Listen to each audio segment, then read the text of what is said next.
quick note before today's episode. While I'm a professor of nursing at the University of Minnesota, this podcast, Midlife Unmasked, is a personal project and separate from my professional responsibilities at the university. This podcast is intended for informational and educational purposes only and should not be considered professional medical advice. Please consult your own healthcare provider before making any decisions related to your health and wellness. In keeping with my role as a nurse researcher and educator, I'm here to bring evidence-based information to improve overall health and well-being. It is my goal to be a trusted source of information and to build this community where we can all learn, grow, and share together. With that said, let's jump into today's conversation. Hey Midlifers, welcome to the Midlife Unmasked podcast. I'm your host, Robin Austin, a nurse researcher and educator, and your guide to navigating everything from healthy aging and wellness to big stuff like caring for aging parents, mastering work-life balance, and discovering your next great adventure. So are you ready? Let's do this. Hey Midlifers, welcome to our show today, Food, Hormones, and Healthy Aging, what everyone should know about nutrition and midlife. Today we're joined by Dr. Kate Shafto, who is a board certified in Internal Medicine, Pediatrics, and Integrative Medicine, who is passionate about helping people build healthy lives through evidence-based lifestyle and preventative medicine. She is the founder of Feed Your Health, where she partners with individuals to develop a realistic, sustainable approaches to nutrition, physical activity, and healthy aging to support lifelong wellness. Dr. Shafto will help us sift through the food noise and share practical tips to support healthy aging. Thank you so much for being here, for listening, sharing, and walking this journey with me through season 1. When I first launched Midlife Unmasked, it came from a simple place. I went looking for answers about health, energy, focus, and discovered how little research, language, and support exists for women in midlife. Season 1 was about unmasking what midlife really looks like through science, lived experience, and honest conversation. In Season 2, we go deeper because there's a decade in women's lives where everything starts to change and no one explains why. Sleep shifts, focus fades, energy fluctuates, careers strain, and bodies feel unfamiliar. And we call it normal. But normal doesn't mean harmless. This is the missing decade.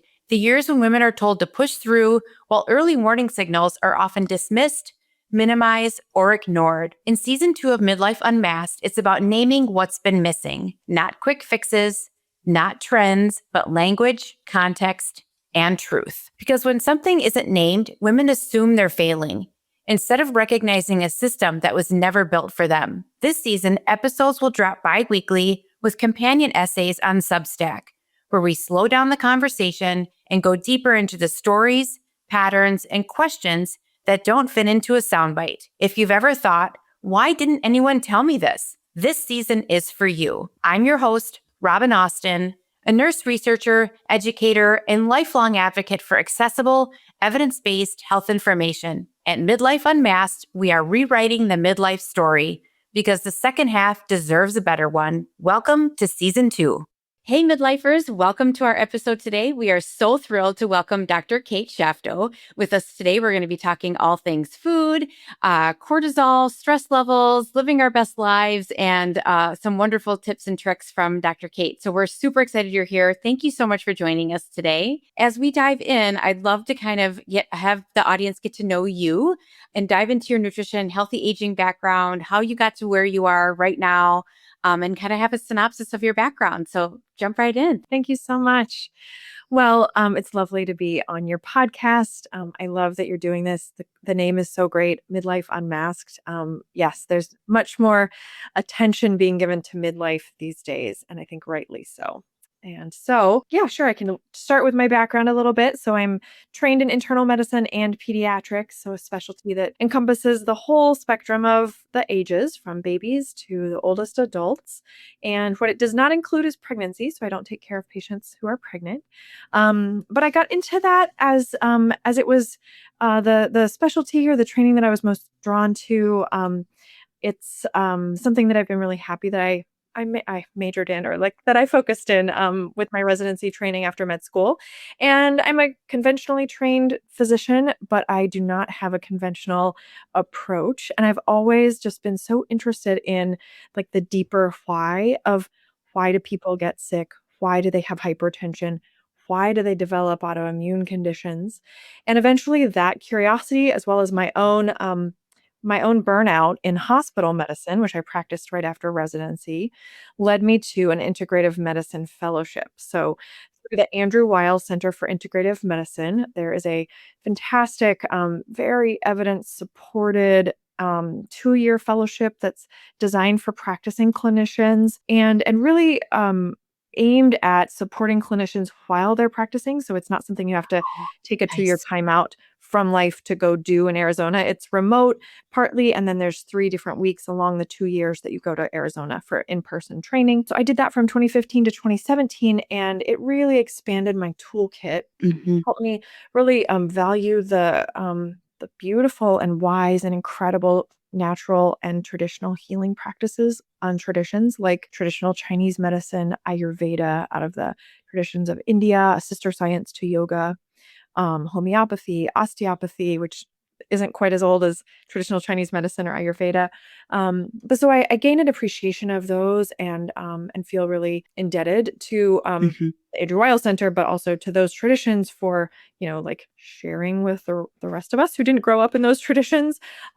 And also any of the other indigenous and traditional healing practices that have depended on herbs and plants and food and mind body practices and concern for the environment and relationships and sleep and regulating the nervous system.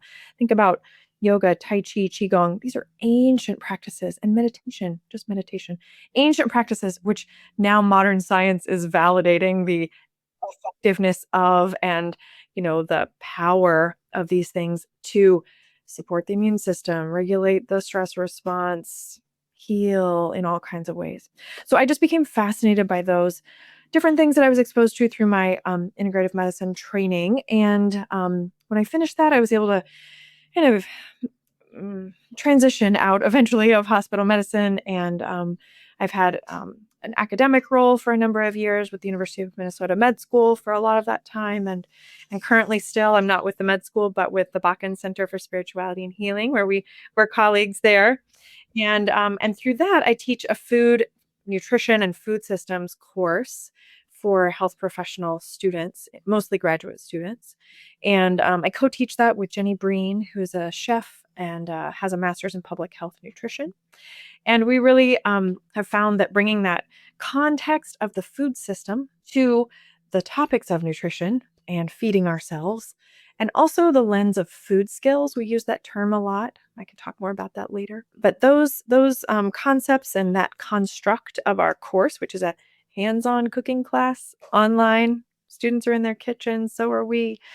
We cook together virtually, and we unpack, what we're eating, what we're making, why it matters for our health, the larger food system, how that impacts us, and then what we can do in our different fields of health professional life to help patients and clients and our neighbors and friends and families, be informed and know where our choices live in terms of our food. So that's kind of my professional background. And recently I've been working on the launch of my personal business called Feed Your Health.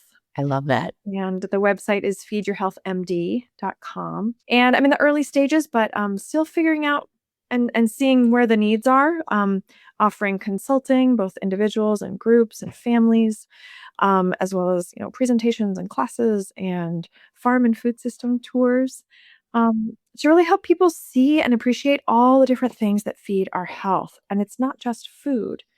It's our community, it's our environment, it's our day-to-day practices. And so much of my motivation for that and kind of this phase that I'm in currently, which is not doing any clinical practice, because my husband and I relocated to Massachusetts. And so there's just been a big transition period anyway in our life, like midlife, full of transitions. Um, is that I've just been so aware of how much of our health happens outside of clinical spaces and how confining the clinical spaces are to people actually getting support for their health. Now, I'll be the first to say and take advantage of it in my own life. If there is an emergency or an acute illness, the clinical spaces are exactly where you need to go. Especially if it's, something really severe. But beyond that sort of acute disease management or hospital needs, like from a serious illness that requires hospitalization, the vast majority of our health, some estimate 80% of our health as a whole happens or is influenced by stuff outside of the clinic. So that's really been my motivation to get upstream, to meet people where they are, to bring the, evidence, the science, as well as that respect for the healing traditions from indigenous cultures and lots of long-standing healing practices um, out of the clinic and into where people live. That's awesome. Thank you for sharing your story. I think that's amazing just to have people hear where you've come, how you've seen the gamut of healthcare, obviously, as an internal medicine physician for adults and pediatrics, but then just your own journey experiencing. I've heard amazing things about that integrative medicine fellowship. So hearing that, and I think going through something, and I've had a lot of additional courses as well, but it's how it's not integrated already into medicals or even nursing school, right? Like that these should be embedded already to really, I think, hit home what you just said about 80%, if not even sometimes more, people have calculated, happen outside of the clinical system. And so how can we influence that if when we in a 12-minute window of an appointment that we might get because of insurance, but I think it needs to be completely flipped on its head and redesigned. Like it should be happening, our health should be happening out in the community already. And so I love that you're doing your practice is now moving into that space. And I think hopefully that minds are shifting, that we have to do something. Healthcare is obviously broken. We all know that, and that our chronic disease rates continue to skyrocket. And so something's going to have to be done. So I love that your story, and thank you so much for sharing. Thank you. And how much also impacts food, but it's not just food, it's what's happening in our environment, our stress. And you talked about midlife and also having the transition of midlife, which kind of brings me to my other question too, is that we all know that midlife is different. We're all in this right now, like, hey, what I used to do before is no longer working. And so, for example, specifically, I hear a lot of like what I used to eat, it doesn't work anymore. I'm continually gaining weight, or I just don't feel like myself. And I want to validate all of those things that people are saying, because it is true. Because there are days I wake up and I'm like, what is happening? Who am I? And I have my do not drive days. But it's really, I think nutrition, speaking of that, that's one thing that we can empower ourselves For sure. through this midlife. And so what would be your advice about when women or, individuals say that to you about food that it just doesn't work anymore? I don't know what to do. Well, I guess more and more I see food as just one part of the puzzle. And so yes, I can definitely speak to the food, but I want to keep that food in context.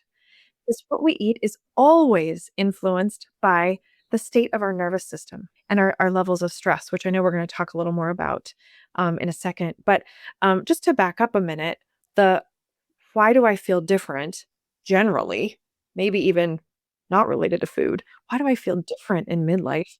Because there are so many transitions. And quite literally, the body is going through hormonal transitions. And most of the time, when people say hormones, they or we think of, or they are talking about the sex hormones. So Yeah. estrogen and progesterone, which take Yeah. a pretty steady decline during the midlife transition for women, down to much lower levels than ever in life before, since puberty. And so those declining hormones are certainly the hormones that many of us think of about midlife. But there are other hormones, such as thyroid hormone, stress hormones, and they're all interrelated. They often have shared feedback mechanisms. And so the decline in those estrogen and progesterone hormones can relate to the other hormones we experience effects from thyroid, cortisol in particular.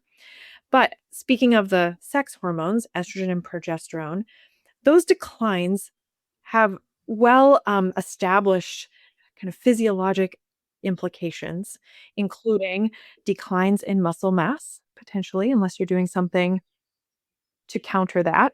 Um, Changes in bone density. We all are aware of that. People talk about postmenopausal or perimenopausal changes in bone density, changes in mood, changes in sleep because of how those hormones change and their relationship to cortisol and melatonin, another hormone that's very important. All of that is changing. And so, no wonder if you're eating the same thing, but all of your hormones are changing, you're going to feel different just because even it's not possible to not eat anything, but without the food, it's not just the food that's making us feel different. It's this environment in which we're eating that makes us feel different. And so I just want to also recognize these related cycles of different aspects of our life, just like those hormones and their cycles, like their feedback cycles are related, so are our own cycles of sleep, mood, stress, our gut, the food that we eat, as well as stress, our environment, tobacco smoke, air pollution, um, medications all influence the gut microbiome. So community of microbes that lives in our gut and has so much to do with how we metabolize food. The creation of vitamins and other nutrients depend on our gut microbiome. And then the concept of inflammation. So, um, all of those things are also related and, no doubt, all having their own part in that sense of, I've been eating the same thing, but I just don't feel right, or something feels off. So, in terms of the food piece, I don't know if you want to talk about that now or if we should Sure. save that. Absolutely. Okay, Yeah, yeah, we can go right into, yeah, jump into that. absolutely. Sure. As far as the food piece, a couple key things that come to mind to help bring some stability to a really like tumultuous time hormonally, just related to the food, not how we're eating, when, our environment in which we're eating, but just the food. I think first start with making sure that we're well hydrated. Not food, but so important is the matter of hydration. Um, Especially during the summer, especially when we're busy. Our body, probably heard this, is 60% water. We need hydration for everything. And a dehydrated or underhydrated system doesn't work as well. And that can be a source of stress, which then kicks up inflammation. So, hydration, I think it's important to call out. You don't have to be buying electrolyte powders, right? If you can make your own at I home, love it. yes. So we'll pause on the hydration note here to say, I learned this from my friend and colleague and someone who's helped me with my own health journey.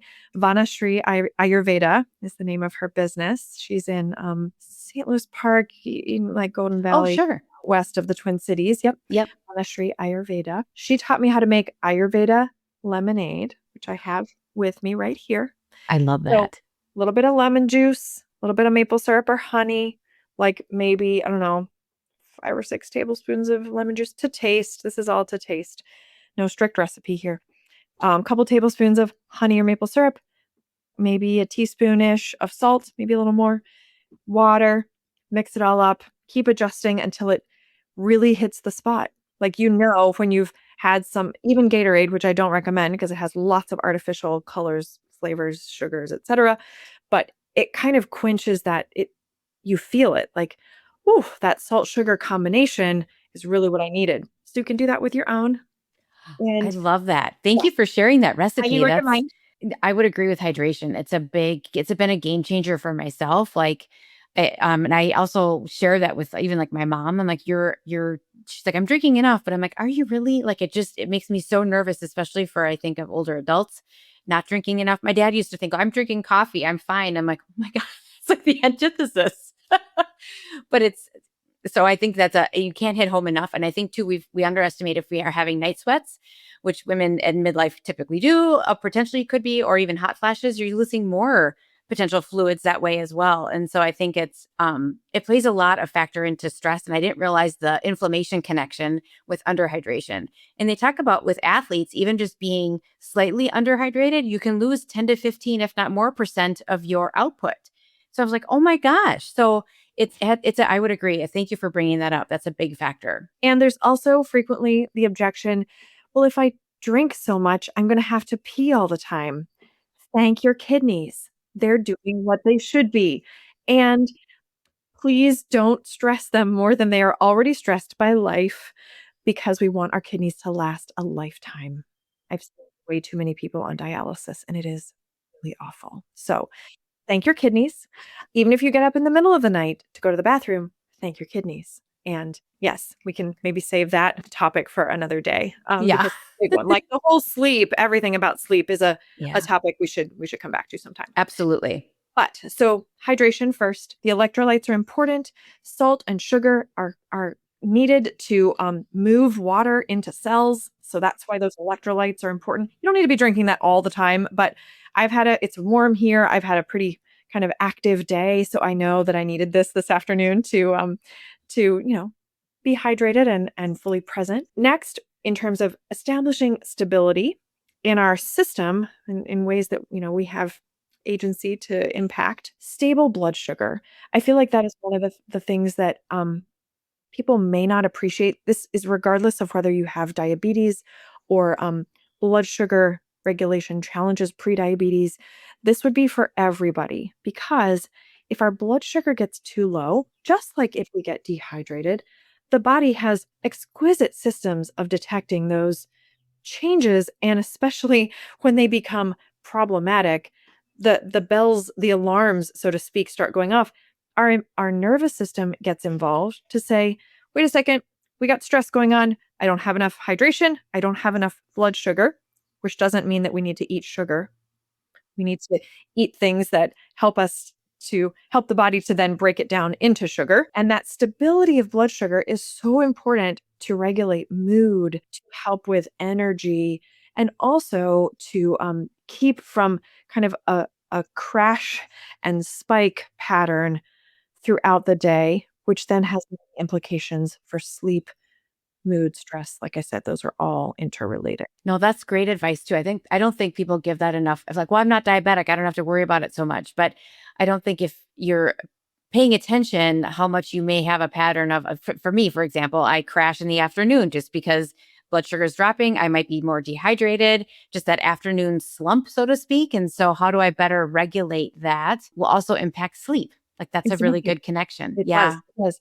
So things that can help in terms of food for stable blood sugar would be foods that are kind of long burning in a sense. That's one way to characterize, or like a common quality of foods that help stabilize blood sugar. So that would be plant foods for one thing, because they have a lot of fiber. So plants come in lots of different varieties, and we should major our diets, our dietary patterns on plants. I think the evidence from, you know, hundreds of years of dietary patterns, again, honoring traditional dietary patterns from all around the world, largely base the foundation of their dietary patterns on plants.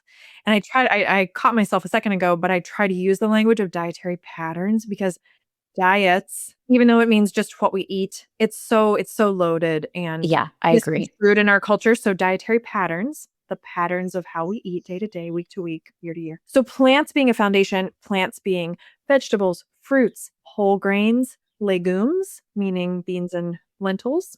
Pulses is another word. It's kind of fun. We don't use that much in our culture, but pulses. Peas are included in legumes, and nuts and seeds.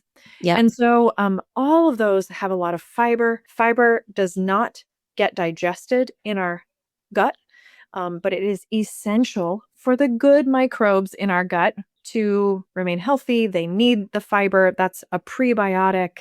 You've heard of that. It supports the beneficial bacteria in our gut. So those fibers help us to stay full longer, and the process of their like metabolism in a sense, and what the fibers are surrounded by in the food, those processes to break down, and for the body, to the gut, digestive system, to extract the carbohydrates, and the carbohydrates are what become sugar. Like that process that takes a long time is a good thing, because that means our blood sugar stays steady as the body gradually unpacks that um, complex food containing fiber. Nuts and seeds, and legumes have the additional benefit beyond fiber of protein, is a major source of confusion and hype in our society. Um, Vegetables also have protein. Fruits don't have protein, but protein is really anything that has a nitrogen or amino acid content. And vegetables, whole grains also have protein. nuts and seeds and legumes, all plant foods that have protein.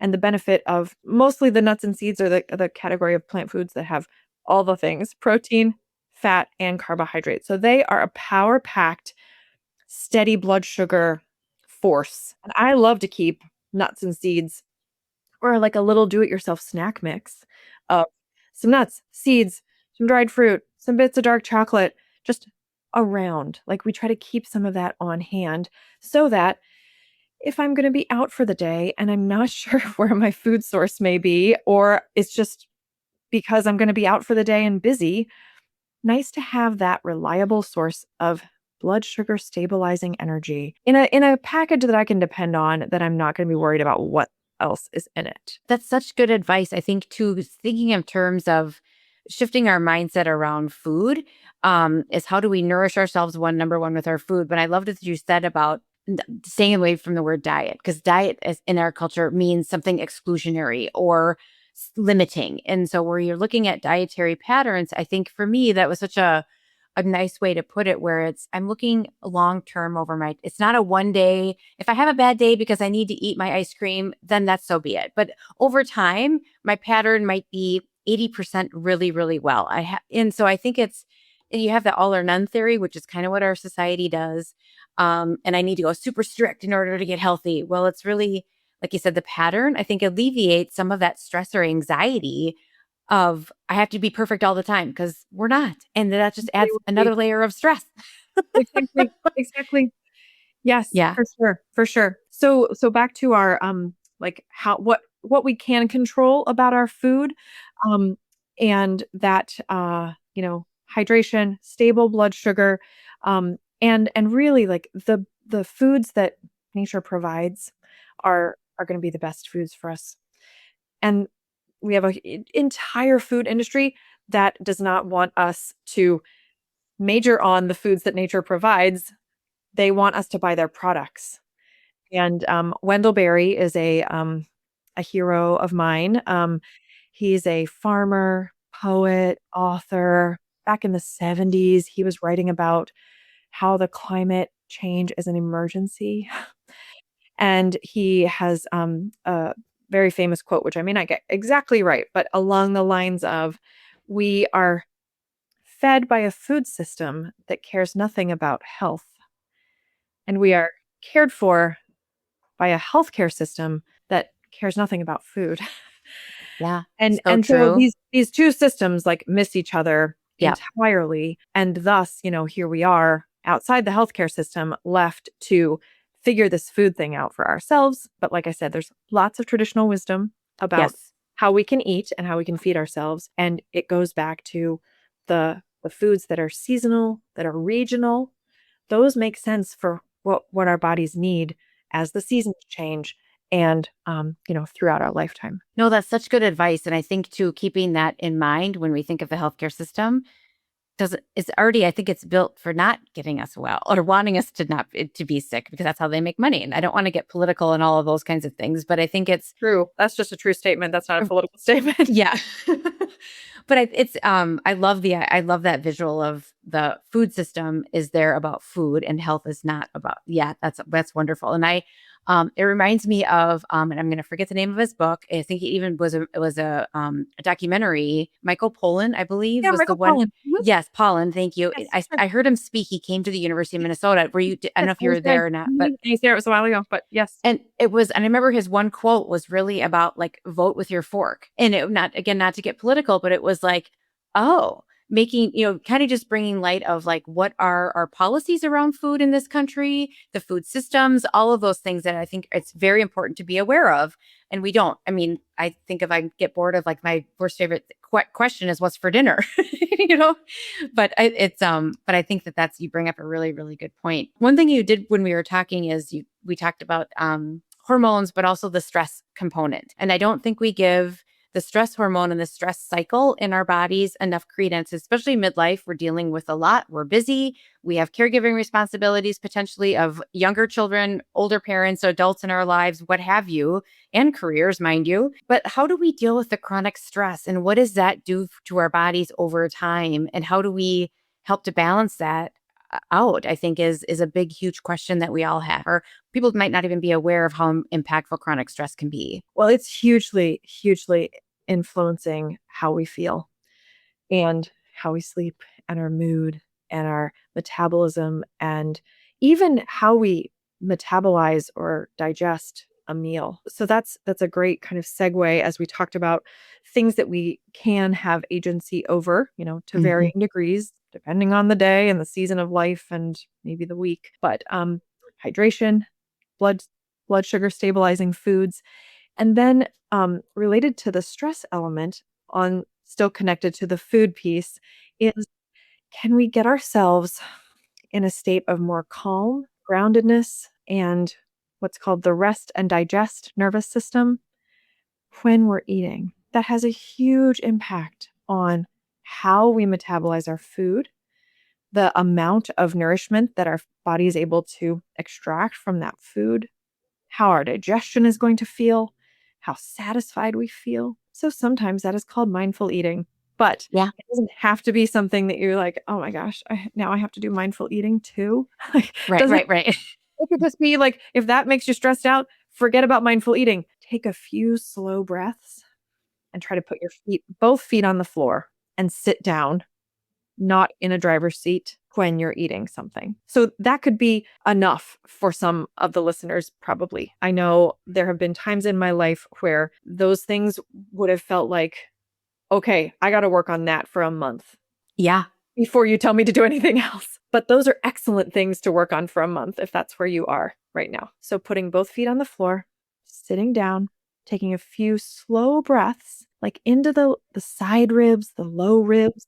Some people say into the belly, but relaxing the belly, something also our society does not encourage women to do, but really and truly, like in our physiology, in the way the nervous system is working, relaxing the belly and then taking a few slow breaths deep into the lungs allows the nervous system to shift from the stress state, which is called the sympathetic nervous system, also known as the fight or flight response, into where we should spend the majority of our day and night and life, which is the parasympathetic nervous system or the rest and digest state. And when I say we should spend, it's not a thing to like feel judgy about, like we're all doing it wrong. No, our world and our society does not really promote anyone being in that parasympathetic nervous system state most of the time. But the way that our bodies are wired, we don't tolerate well, no one tolerates well a state of sympathetic nervous system most of the time.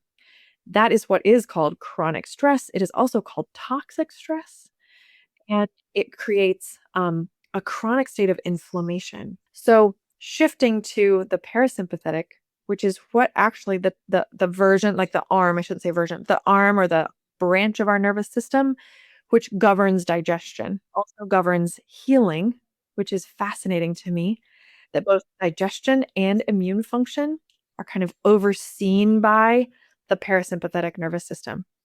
Also, reproduction, when our hormones are best in their most like balanced state in the parasympathetic nervous system, aka the rest and digest setting mode.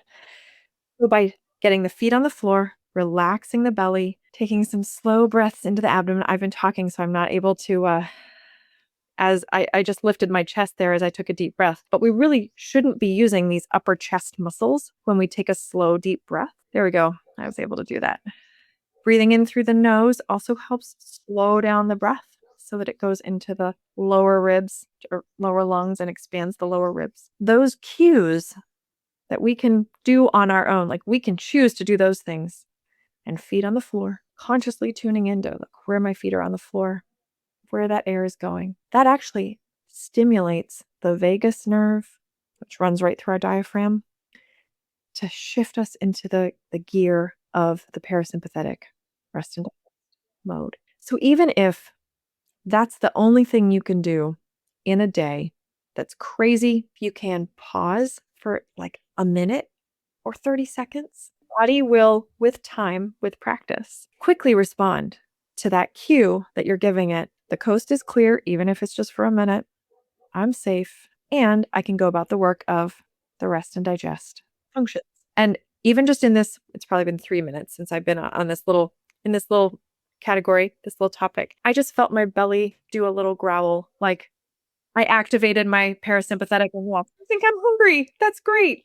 Yes. So tuning in, and even if it's not right before you're going to eat something, even if it's just throughout the day and you find yourself like frazzled, taking a second or 5 or 10 or 30 seconds if you're able to interrupt that stress response has long reaching benefits. The more we can chop up our chronic stress and not make it absolutely continuous, the better. That's such good advice too. And I think we don't understand enough how to kind of calm ourselves, I think, and regulate that stress response and how important it is for health. But just in general, how do you do that in the midst of like your frazzledness? You're like, my knee jerk reaction is I'm like, I don't have time. Oh my gosh. And I'm thinking, but it's really, truly the most beneficial thing you could do to think clearly. And I think of the impacts for midlife, other symptoms. You might have brain fog or just kind of that stressy kind of, I think of the busy mind. Being able to slow that down will tremendously help you in the long run.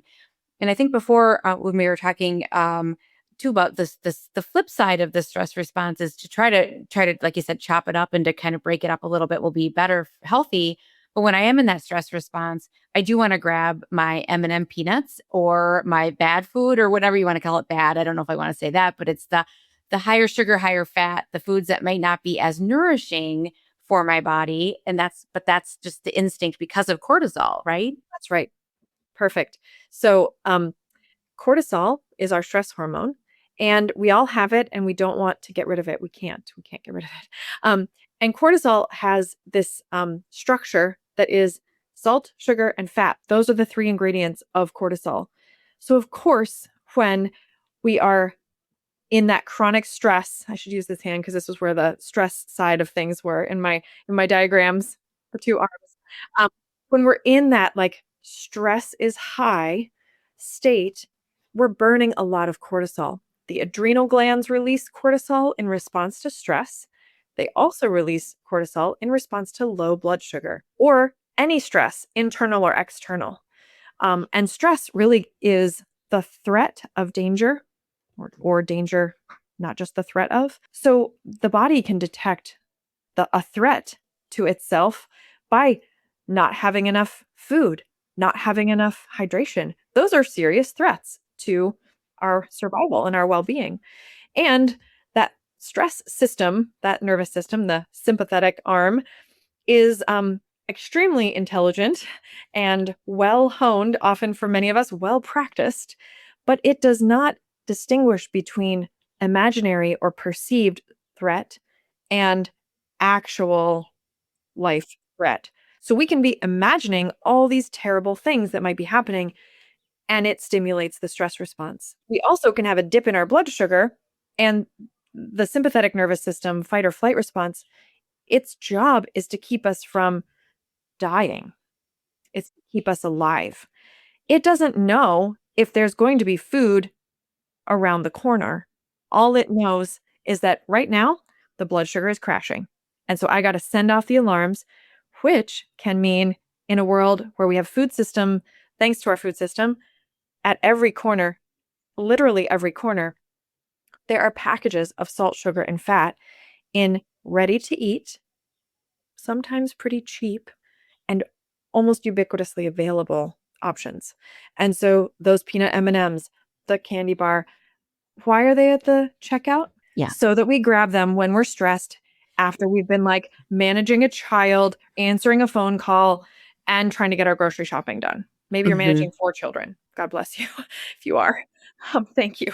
And so that's how our food system kind of preys on our stressed out nature, our stressed out culture, I should say. Our nature doesn't have to be stressed out. So I just encourage listeners to not have that like judgment of oneself. If you are reaching for that bag of M&Ms, that may be exactly what you need at that moment to keep from your blood sugar crashing And actually, peanut M&Ms are not the worst choice because Oh, the good to know. peanuts, yeah, I mean, peanuts, that's a source of fiber, protein, and healthy fats, and that's gonna keep your blood sugar much more stable than, just a pure sugar candy kind of thing. Has some salt too, so salt, sugar, fat, Yes. and not the most terrible conversation or combination, excuse me. Yeah. Yeah. But please don't take away from this conversation that Dr. Shafto says peanut M&Ms are the best thing that you should get. I'm saying it might be, but that is a reasonable choice for what's available if you're in a desperate moment. But I would love for our listeners to get upstream and think about maybe in the morning, take 5 minutes and put together a combination of raisins and cranberries and apricots or whatever other dried fruit you like with some slightly salted nuts and seeds and some dark chocolate just because it's delicious and has nice antioxidants that help us feel good too. Put that in a combination so that you can reach into your bag and pull that out instead of buying the M&Ms in the grocery store line. Yep. No, I love that. I love the tips and the tricks and ways we can kind of have things readily at our hands so we don't get to that point where we're like, I've been so hangry at times that, you just got to grab whatever it is at the moment. I've been there too.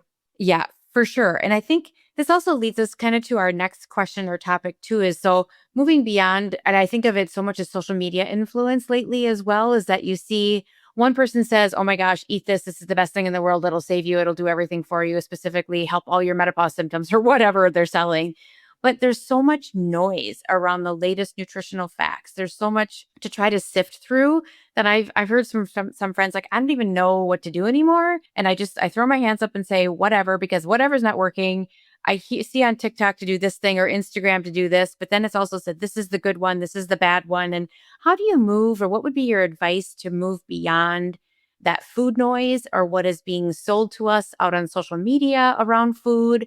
Because it just gets such a bad rap that I think you just get so confused that you just like, I don't even know anymore. Yeah, so I think I go back to dietary patterns and to kind of that traditional wisdom around food. And so I would encourage people to be suspicious of somebody who's trying to sell you something or anyone who says this one thing is the answer because it's never just one thing. It's never just one thing. And as I was mentioning before, and we kind of talked about like those other factors beyond food, which have a huge impact on the way that our body handles our life, handles our environment, the influences from our environment, the endocrine disrupting chemicals in our environment, the pollution, the light and sound noise that keeps us Hmm. from sleeping really deeply, our quality of sleep, how much activity we have each day. Like, we really all need to be moving our bodies in a way that feels generally pretty good. And we should be doing that more of the day than we are, most of us currently. you know Nobody, I don't think anybody is in need of persuasion at this point that like sitting all day and driving an hour on either side of your 8-hour workday is good that's not good for anyone. And we all should be like moving more, and that influences all the things too. So I want to just again keep zooming out that it's never just one thing, and there's not just one magic vitamin or supplement or herb that is going to make everything better. And that's such a it's kind of a mind game of our society and of capitalism, and then social media just like amplifies that and spreads it and makes it viral. And even if people are just watching because it's fascinating, like it's Right. still like gets in there. It still gets in For there. sure. So be suspicious of those things. And I think, going back to that kind of traditional dietary wisdom, traditional dietary patterns, if people have connection to like your own culture or cultural traditions, it can be a really beautiful like grounding anchor for how one eats. And I would try to emphasize quality over attention to quantity. So much of the diet culture over the years has been about measuring stuff and counting things. That is not how our body works. Our body is not just like a math problem. Our digestive system, our metabolism is far more sophisticated, complex, intricate, and nuanced than being able to calculate like grams of something or calories and then expect this predictable outcome. Yeah. So, those are some principles I would say to like approach the social media Yeah. noise around food, and then also like tuning into how you feel, because nobody on social media can tell you or know how you feel. And so if we can tune into our bodies more and start to have some awareness. Again, this also happens with practice when we get into that parasympathetic rest and digest state. And just again, with repeated attention, our bodies are often trying to tell us something. If we would only listen, like, oh, I'm actually thirsty and not hungry for that thing. Or I have this like uneasy feeling in my gut. Oh, maybe it's because I left that conversation unfinished and I actually need to Mm. go back to that and resolve that issue with someone. Not that I need to eat something to like try to make it feel better. So just teasing out like in our own selves, what do I really need? And like you're caring for a friend, a lover, a partner, um, a mother, a child, like, can we care for ourselves with that same tenderness and compassion and attentiveness to, like, the little things? If you I mean, I'd imagine many of the people listening have a best friend or a sibling, a partner, somebody you know who you don't have to say anything, they don't have to say anything, and you know like, something's not quite right with them right now, or are you, like, laughing on the inside, but you're not laughing out loud? Like, Yeah. something got you. Like, just the slightest change in a person's Yep. eye or facial expression or body language. Can we apply that same, like, sensitivity to our own care and our own needs? And I think that will help get that noise, like, out of the way, and then we can tune into, "What do I really need?" But that's a practice, and so just to give yourself grace if that's something that sounds really appealing to someone listening, but, like, oh my gosh, I have no idea where to start or how to get there. It can come with practice and tuning in. Yeah, and I love that, and I think just giving ourselves permission to even do that, because for so long you may have been already caring for others, working on your career, whatever those other expectations might be, that you've never actually had a moment to look inside, and what does that even mean? And that can be really, really scary, and I want to acknowledge that as well, and I think but it's giving ourselves permission to do that, to finally say, "What do I need, and what do I need in this space right now?" And I think it's we're entitled to do that. I think it's, giving ourselves permission to be able to do that. So I think, yeah, first, thank you for saying that. And I think it's just at least opening the window just a little bit to allow people to have that ability to do so. We've all feel guilty around taking too much time to do XYZ, but I think in the long run, I'll be a better person if I can exercise in the morning because by 3 o'clock, I won't be a crabby pants. Like, it's very true. It's so true. It's true for me too. I have learned over the years that I need to move my body and do it, like, really enough that it's a like a self-fulfilling or a positive feedback cycle where I feel better if I move my body, and if I don't, then, like, my mood starts to go down, and I feel kinda draggy. So it affects energy, it affects mood, and that is something, again, really empowering for this midlife season because our muscle mass may potentially be going down unless we're actively working against it. Our, bone density, like, take advantage of all the benefits that movement and activity can bring. Find something that you love. If it's dancing, wonderful. If it's gardening, awesome. Biking, yoga. I mean, there's just millions of things that different people are going to do to fulfill that sort of activity need. And it doesn't have to be the same thing all the time. In fact, varying different types of activity is even better.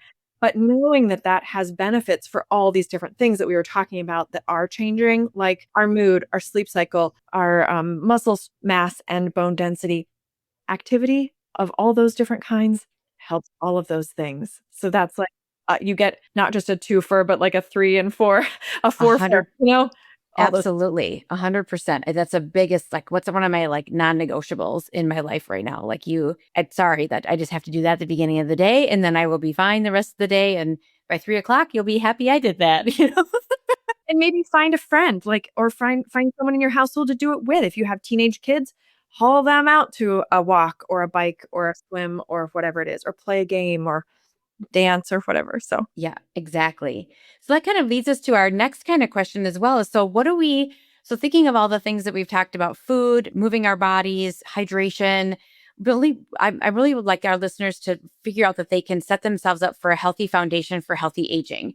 A big thing too is how do we empower individuals to be, women live longer than men. Sometimes we're living longer, sometimes in poorer health. But how do we set ourselves up for success, for healthy aging, to be as independent as we can be, as long as we can be?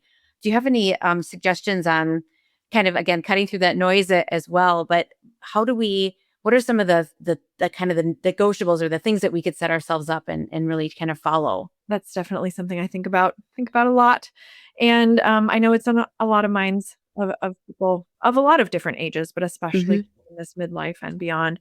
Yep. So I think of some principles that are underneath the goal of reducing inflammation. I think I have about 5 things that Perfect. help maybe be areas to think about working on.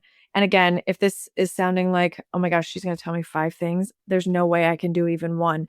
Well, there's always a different starting point for everyone. And so don't disqualify all these things if you're overwhelmed right now, but there's an entry point for everyone. And some of them aren't as hard as you may think. So, reducing inflammation, though, I just want to comment on why that's important. Inflammation, and when I say inflammation, I mean chronic systemic inflammation. It's the thing that is the root cause of all of the chronic conditions that people struggle with in our world, around the world.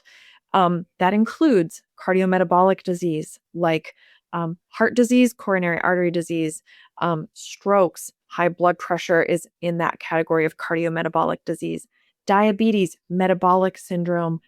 Um, there's a new term for what used to be called fatty liver disease. Now it's metabolic associated steatotic liver disease.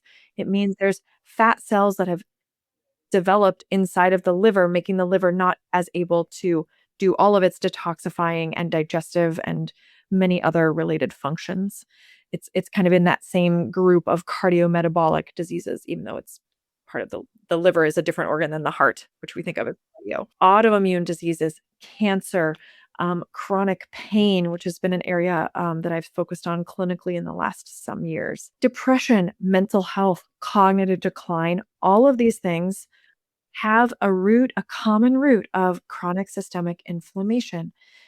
And so, anything we can do to reduce our chronic inflammation is going to help with longevity, healthful aging, health filled aging.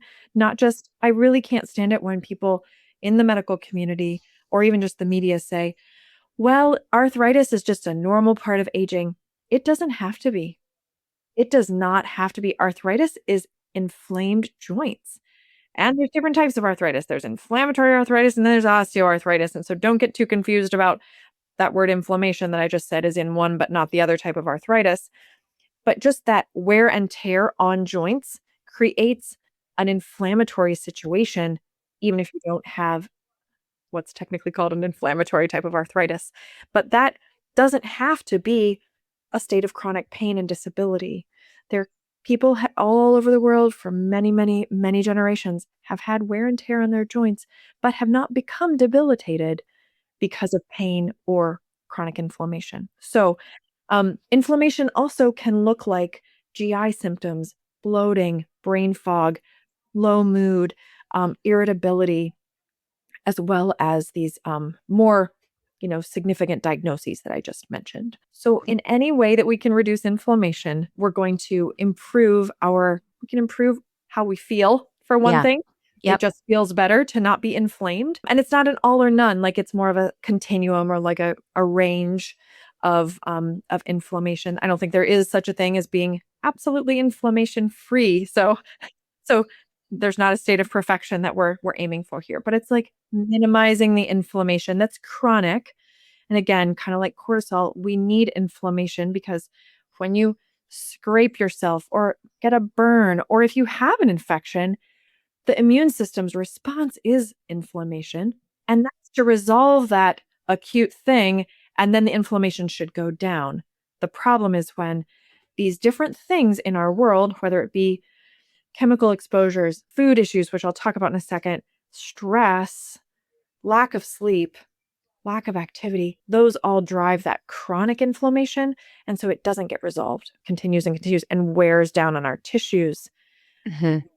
on our sense of well-being, etc. So the 5 things related to like setting ourselves up for and trying to promote healthy aging, I would say number 1 is that hydration. Like stay hydrated, support your kidneys. 2 would be to reduce or potentially eliminate alcohol and sugar. Alcohol is a type of sugar.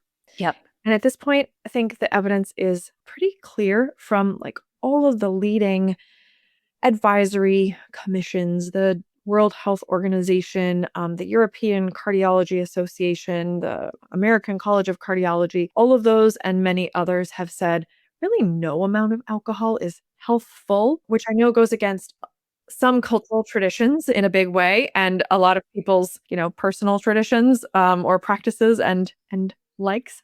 Certainly, I enjoy a glass of wine on occasion, but I now can appreciate I actually don't feel that good after I drink a glass of wine. It has so I've really taken it down to a very minimum of occasional for celebration purposes. But that is one thing that I would recommend taking, just again, like not in a judgment and critical way, but having just a good, honest heart to heart with yourself and be like, how much alcohol am I really drinking? And is that something I'm using to cope, to relax, and there's lots of other ways to cope and relax. There's also a really fascinating, I mean, again, maybe it's just because this is a capitalist society we live in, but there's lots of like alcohol, non-alcohol drinks that are popping up on lots of menus all over the place. Mocktails, there's a whole like zero proof movement. So like get fun, explore that, be creative and like that is something you really can do. Alcohol is not an essential. Your cardiometabolic system and your hormones and nervous system will all be better for it to minimize alcohol. And sugar goes along with that. So any of the sweet drinks, like this should be kind of the most sweet a drink gets to be fulfilling a purpose of hydration, because we need the salt and sugar together to really get the hydration into our cells. But otherwise, sweet drinks are just sugar without the fiber. And fiber, that, stuff we have to chew in plants. I realize we have to chew animal foods as well. That's not the fiber I'm talking about. Fiber that comes from plants that nourishes the gut. When sugar is packaged with fiber, like in fruits that we eat, we have to chew through with our teeth, that is really the best place for us to be in consuming sugar. But drinking it without that fiber just means that it goes straight into our bloodstream, which means our pancreas has to respond with a lot of insulin all at once to keep our blood sugar in a normal range. And then once that blood sugar has spiked with that sugar, the insulin comes and brings it right down fast. That's how we feel that sort of rise and crash roller coaster of, again, a stressful, erratic blood sugar. So yeah, hydration, reducing alcohol and sugar. 3, I would say more plants. We already talked about different plants. Have them in as many different colors and varieties as possible. And now during the summer is a wonderful time to do that. I recommend cooked and raw. Cooked vegetables. We could definitely do an episode on some like quick, easy ways to cook vegetables. My favorite right now is just to saute a bunch of vegetables in a skillet. Like chop up an onion, get that going first with a little bit of olive oil, or some cooking fat. And then right now we have way too many zucchini and squash in our life. So I'm just chopping up some zucchini and squash, sauteing that, some mushrooms, some greens, and some salt and pepper. And there you go. Like that can be dinner with a bit of brown rice and some chicken or some fish or beans out of a can. Like that. That's kind of how we eat most of the time, is some sort of combination of those plant foods. including a protein, whether plant or animal, or an egg on top. Like really straightforward to have a variety of plant foods and colors. That's great. I think we forget about the variety piece just because I get stuck in a rut and be like, okay, I'm going to make my salad and this is what I'm. But I love it's summertime. We're here right now, so I think we can definitely explore what is out there, and I think it's a great time to do that because I it's a good reminder because I totally am stuck in my rut right now of food.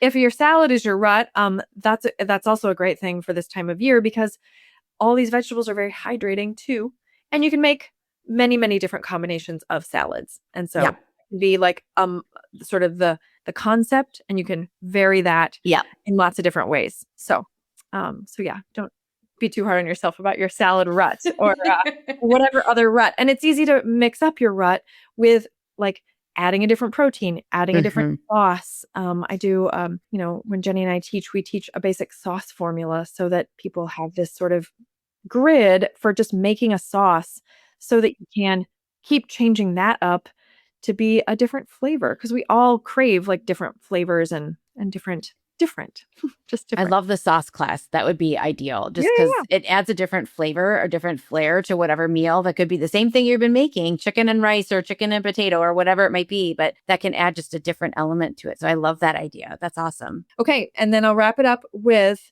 healthy fats. So we really need fat. Again, that's one of those long burning things. Protein, fat, and complex carbohydrates. Those are our three macronutrients: fat, protein, and carbohydrate. The complex part, meaning it has fiber, it takes a while to burn. That keeps our energy and our blood sugar stable, not up and down, crashing and rebounding. And so healthy fats, I like to major on plant-based fats. Again, not like somebody's plant-based fat product, but naturally occurring fats that come from plants like the nuts and seeds.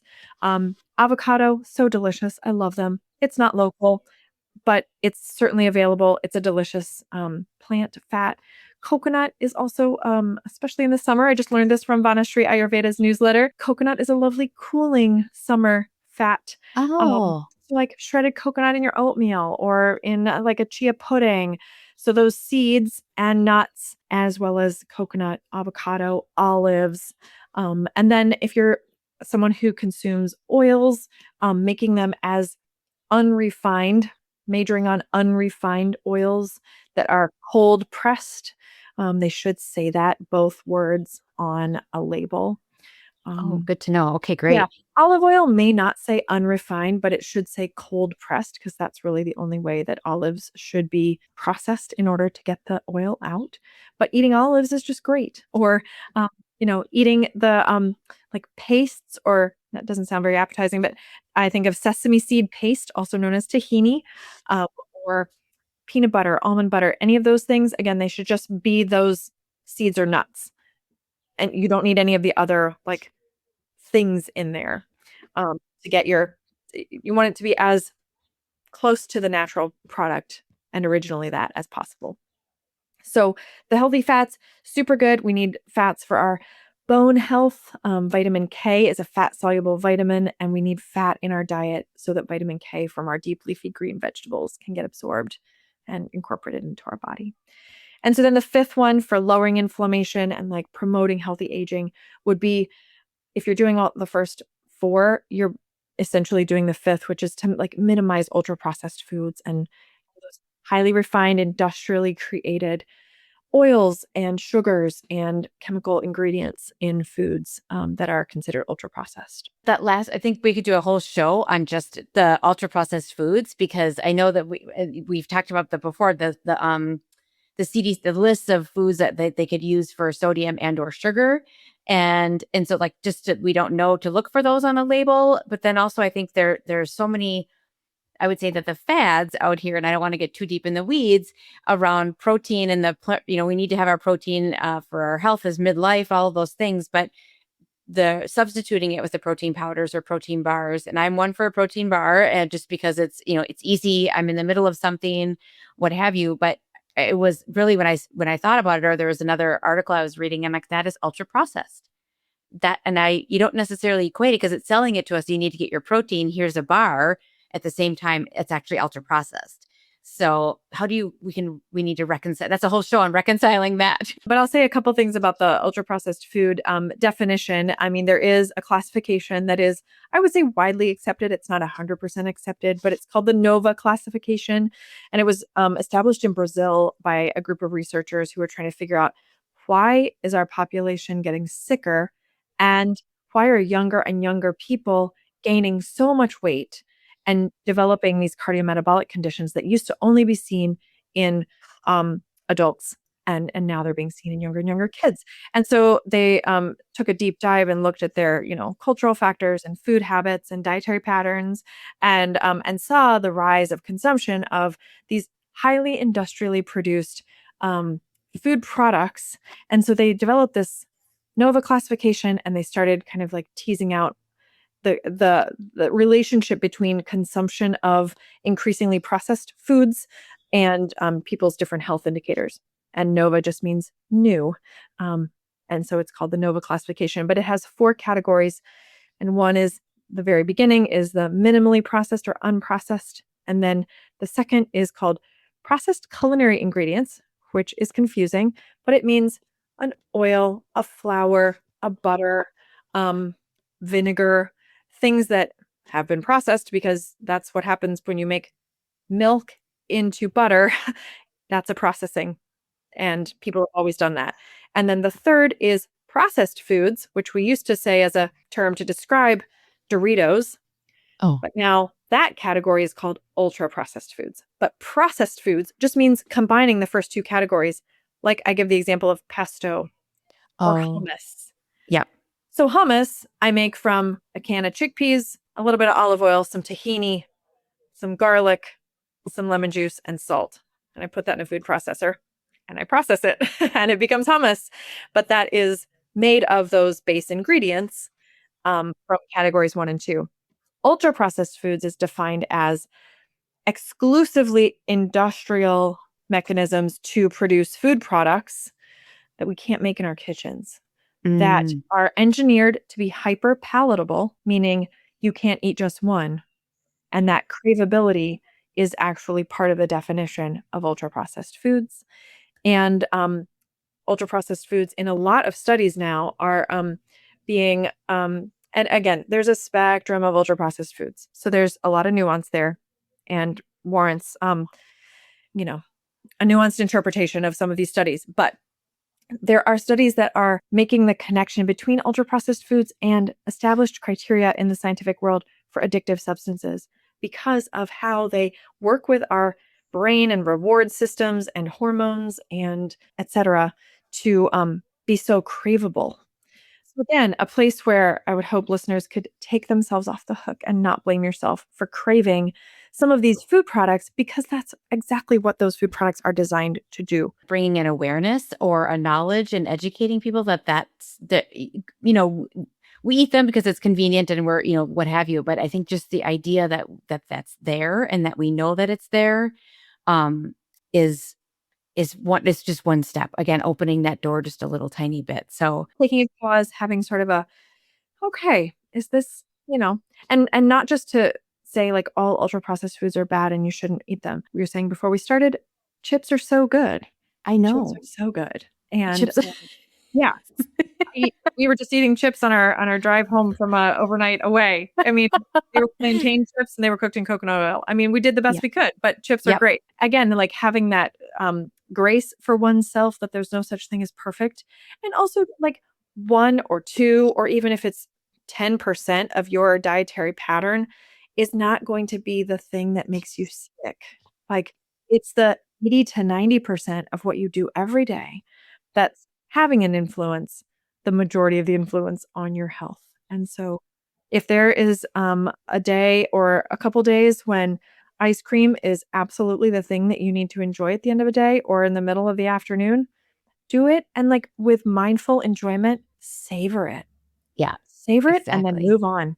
Yeah. And I love that. Like just with freedom. I love that. And I think just kind of in wrapping up, I love all the advice that you've given. I'm hoping that our audience has these great takeaways that they can implement in their lives as soon as they'd like. But what is something that you would I guess we always kind of end with like one piece of advice potentially. And so, what is one simple habit or piece of advice that you would give every woman entering or men entering their 40s and 50s to really have an impactful, meaningful midlife? I think maybe it goes back to what we were talking about giving ourselves permission to Mhm. take good care of ourselves. Someone asked me once along the way, if you don't take care of yourself, who's going to? And that has stuck with me. It's probably been over 10 years since someone asked me that. And so giving yourself permission to take care of yourself and to do so in a way that, like, again, is just really tender, and it's like the way you'd want someone to take care of you. But most of us don't really have someone to take care of us at this point, at this stage in our life, and we are taking care of others. And so to be protective of even a tiny bit of space to take care of ourselves. And I think that leads to, some of these openings in our awareness about our habits, about some of the just automatic stuff we do without thinking about it. That little pause can open up the door to more choices, more insight, and then I think that helps us find, like, our true, I don't know, purpose, our road, our path. And food's a part of that, and, our activity and sleep and all the things, but kinda deep down in there, connecting with our purpose and knowing that we're honoring our true nature and honoring the gifts and the talents that we have to bring into the world at this point in our life is it's really important. Thank you so much for your advice. And thank you so much for this whole episode and sharing your wisdom with us and your insights into food and being more mindful about ourselves. I really appreciate your expertise in this. And I'm sure we'll come back to a few of the topics I have in my mind of that we need to have in a whole nother episode on. So That'd be great. I'd love it. yeah, thank you again. I really appreciate it so much. It's been wonderful. My pleasure. Hope to see you again soon. Thank you. That's a wrap on this episode of Midlife Unmasked. I hope you found inspiration and a few key takeaways. If today's episode resonated with you, please be sure to share it with someone else that could also benefit. And don't forget, this podcast is here for you. If you have a topic or a question you'd like us to explore, please send it our way. Your feedback helps us reach even more listeners on this shared journey. You can find us on social media and our website, midlife-unmasked.com. That's midlife-unmasked.com. And the links are also in our show notes. Until next time, keep unmasking your potential, embracing the possibilities, and living your best midlife with courage and confidence. Take care and see you next week.